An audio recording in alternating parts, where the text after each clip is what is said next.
Well, new this morning, the state of Texas has filed an appeal after a federal appeals court has struck down the new Texas congressional map, claiming racial profiling. KVUE's Michael Courier joins us here in the studio to explain how this decision impacts the upcoming congressional races. Good morning, Michael. Good morning. A panel of federal judges in El Paso blocked the state from using the redrawn map.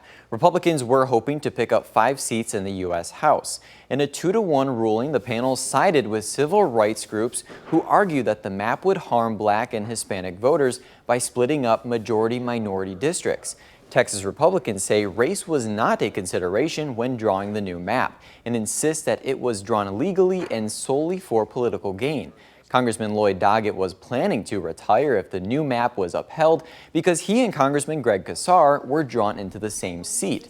Now, after Tuesday's court's ruling, Casar says he will run in his old district, the 35th Congressional District, if the decision stands. That clears the way for Doggett to remain in Congress and run for re-election in the 37th Congressional District. Yes, I'm very hopeful. There are never any certainties in this work. But the fact that the judge who wrote the opinion for the court was appointed by President Trump, and yet he rejected the Trump racial gerrymander, is an encouraging sign. Now, in a statement, Texas Governor Greg Abbott said in part, quote, "Any claim that these maps are discriminatory is absurd and unsupported." He goes on to say this ruling is clearly erroneous and undermines the authority the U.S. Constitution assigns to the Texas legislature, end quote. Texas Attorney General Ken Paxton says that he expects the justices to overturn the decision.